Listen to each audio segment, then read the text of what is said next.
When you mention Rome, what comes to mind? Spartacus, the gladiator? The Colosseum? The Pope? Or maybe Audrey Hepburn? Rome isn't just a famous city. Back in medieval Europe, it was a powerhouse of a country with a massive influence. So today, let's dive into the history of the Roman Republic and Empire. First off, we're talking about the Roman Republic kicking off around 509 BC. The scene is ancient Rome, where the last king, Tarquin the Proud, got booted out because of his tyrannical ways and the royal family's brutal antics. The Roman folks and the high rollers teamed up to show him the door. And just like that, the era of kings in Rome was Donezo, and they rolled into the age of the Roman Republic.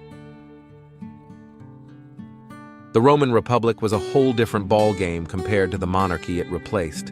In this new setup, power wasn't hoarded by a single monarch, but was shared between two consuls. These consuls were picked every year by Rome's Senate, and they only got to serve for a year to keep anyone from getting too power-hungry. And the Senate? It was this club of Roman elites holding the real reins of power in the state. However, both the Senate and the consuls were made up of nobles. Because of the nobility's long-term oppression and neglect of the common folks, the regular Joes started to get really fed up over time. So finally, in 494 BC, after a bunch of moves like strikes and piecing out of Rome, the common folks finally got the nobles to budge. They scored the chance to become consuls and managed to get some control over the Senate through the Council of the Plebs. Back when Rome was just getting started, it was a little player on the block. Starting from the early 5th century BC, it went on to beat some cities in the Latin League and the Etruscans nearby. Then it conquered the natives and Greek city-states in the southern part of the Apennine Peninsula, pulling off the unification of Italy. That's how Rome turned into a major power in the Western Mediterranean. From 264 to 146 BC, Rome threw down in 3 rounds of the Punic Wars. In 146 BC, they conquered Carthage and turned it into one of Rome's provinces. And between 215 and 168 BC, they kicked off 3 Macedonian wars. They conquered the Iberian Peninsula and the Macedonian Kingdom, taking control of all of ancient Greece. Then, through wars and diplomacy with Syria, they grabbed the Anatolian Peninsula and the Levant region in Western Asia, built a massive empire that stretched across Europe, Asia, and Africa, turning the Mediterranean Sea into basically their own private lake. During this period, Rome's power skyrocketed, but it also led to some serious domestic turmoil.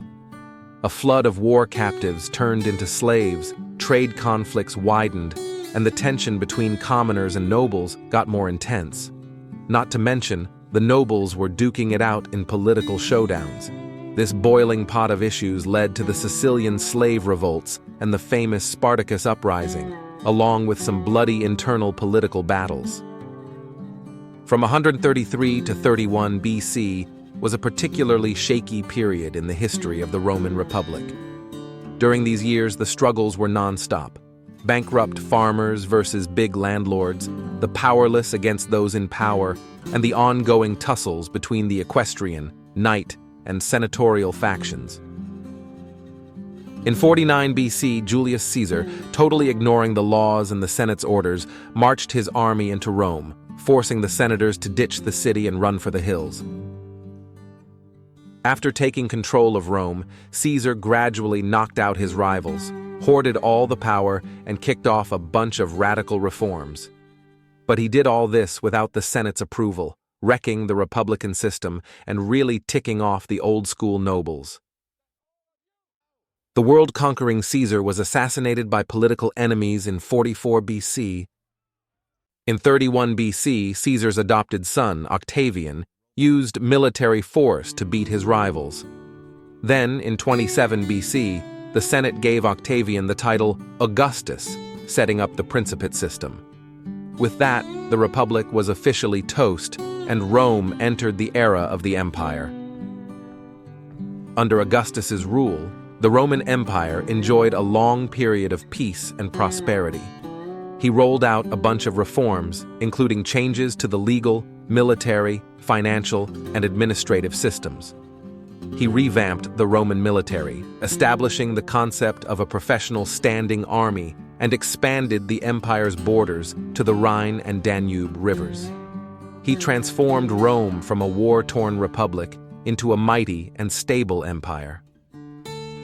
Between the 1st and 2nd centuries AD, the Roman Empire hit an all-time high in prosperity and expansion. From Europe to North Africa and over to the Middle East, Roman influence stretched to nearly every corner around the Mediterranean. The empire's territory was at its biggest ever during this period.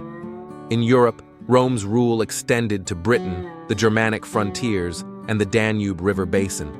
In the east, Rome's reach even got as far as Mesopotamia and the Persian Gulf area. The vast lands of North Africa were also fully under Roman control. In AD 192, after the assassination of Commodus, the last emperor of the Antonine dynasty, Rome plunged into a near century of chaos. This triple threat of social, economic, and military crises hit an all-time high in the 3rd century. During this tumultuous time, wars were rampant, emperors were switched out like seasonal fashion, and revolts from slaves and serfs popped up everywhere, posing a serious threat to the ruling class. At the same time, the empire's frontiers were under constant pressure from Germanic tribes and the Persian Empire. These external invasions put a massive strain on Rome's border defenses and further weakened the empire's grip.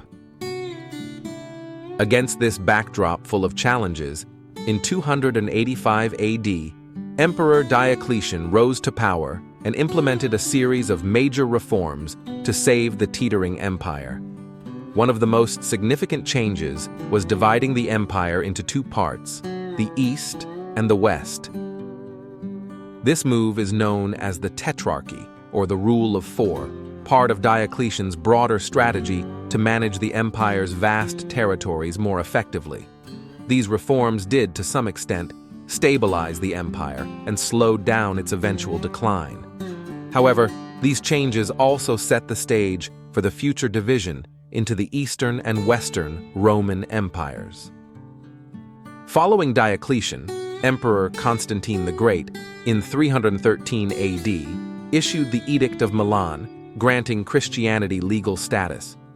Then, in 325 AD, he convened the Council of Nicaea, establishing the basic principles of Christian doctrine. Under Constantine's rule, Christianity became the state religion of the Roman Empire, leading to a rapid rise and flourish of Christianity across the empire. In 330 AD, to protect the empire's eastern front from Gothic and Persian attacks, Emperor Constantine the Great decided to establish a new capital in the eastern part of the empire. He built the city of Constantinople on the site of the ancient Byzantium and moved the capital there. The empire showed signs of revival for a time.